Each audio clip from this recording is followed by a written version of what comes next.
توجہ کرنا میری بات پہ، ایک مسئلہ بھی سمجھ میں آئے گا۔ لوگوں نے نماز کی نیت باندھی تو حضرت مسلم بن عقیل امامت کر رہے ہیں، ہاتھ باندھے ہوئے ہیں، تو بہت سارے لوگوں نے پیچھے ہاتھ چھوڑ دیے۔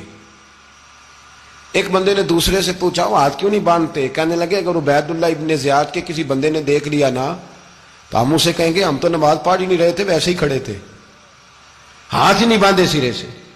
جب نماز کی امامت باندھی تو 10-11 صفیں تھیں۔ جب مسلم بن عقیل رضی اللہ تعالیٰ عنہ نے سلام پھیرا تو پیچھے بندہ ہی کوئی نہیں تھا۔ حضرت مسلم بن عقیل کو گرفتار کیا گیا۔ عرب کا رواج تھا دشمن کو سخت سزا دیں تاکہ باعث عبرت بنے۔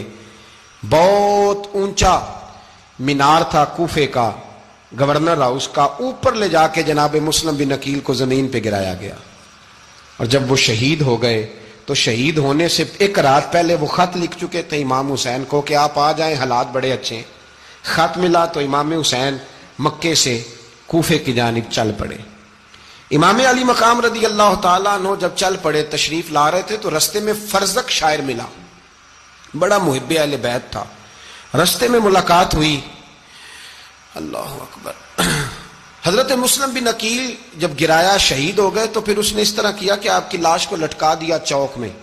لوگ دیکھتے تھے تو عورتیں بچوں کہتی تھی تو نے باہر نہیں نکلنا، ہم نے نہیں امام حسین کے ساتھ چلنا، بس بڑا خوف ہے، کوئی بندہ نہ باہر نکلے، کوئی نہیں ضرورت ہمیں، حالات بہتر ہوگی تو دیکھی جائے گی۔ آج کتنے لوگ ہیں، کتنی دیگیں پکی، کتنی نیازیں بٹی، کیا کچھ ہوا۔ آپ ناراض نہ ہونا، میں آپ میں سے ہوں، آپ مجھ سے ہیں، یہ بات آپ کی نہیں میری سب کی ہے۔ آج بھی اگر امام حسین کے نام پہ جان دینے کی باری آئے گی تو دیگیں ہی رہ جائیں گی۔ ناراض تو نہیں ہو گئے آپ لوگ؟ فٹافٹ مائیں کہیں گی باہر نہیں جانا، بالکل پتر سانو کی لگے، سارا دن کوئی ہمارے لیے؟ وہ پیر صاحب تو کرتے رہتے ہیں باتیں، ان کا تو کام ہے، خبردار ہم نے نہیں جانا۔ دیگیں دینے کو سارے تیار ہیں، جانے دینے کو تیار ہونا۔ ناراض ہو گئے آپ لوگ؟ چلو کوئی نہیں، ہو جاؤ، خیر صلی اللہ ہے، بات تو ٹھیک کر رہا ہوں نا۔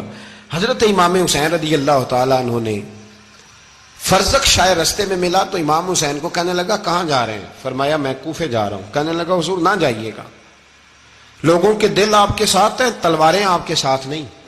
سیدنا امام حسین رضی اللہ تعالیٰ عنہ کو آ کے کہا حضور وہ سارے کوفے والے مانتے ہیں کہ بات حسین کی ٹھیک ہے لیکن آپ کی سپورٹ نہیں کریں گے۔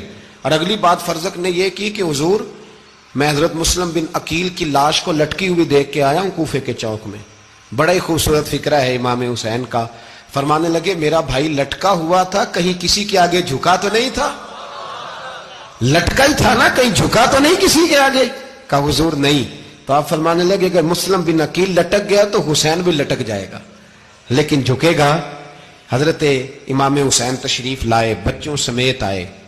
حر بن یزید ایک شخص تھا، حر بن یزید ایک مختصر سا لشکر لے کے اس نے امام حسین کو ایک جگہ پہ روکا، پھر دوسری جگہ پہ روکا، بالآخر تیسری جگہ پہ روکا تو امام حسین نے فرمایا جگہ کون سی ہے؟ کہا حضور کرب و بلا۔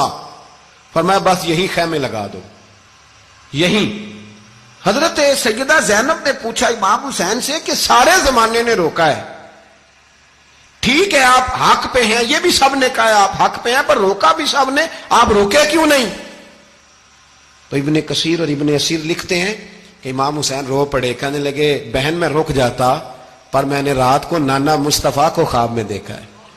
تو حضور نے فرمایا حسین اگر آج یہ رواج پڑ گیا نا یزید جیسے لوگوں کا تو قیامت تک پڑا رہے گا، پھر لوگ کہیں گے کوئی نکلا نہیں تھا تو ہمیں بھی نکلنا، پھر لوگ ظالموں کے سامنے گردنیں جھکانے کے عادی ہو جائیں۔ میں کہتا رہتا ہوں، کہہ رہا ہوں، کربلا کی جنگ کفر اسلام کی جنگ نہیں، کفر اسلام کی جنگ نہیں کربلا کی، کیونکہ یزید تو بڑا پکا نمازی تھا، خطبہ دیتا تھا وہ تو،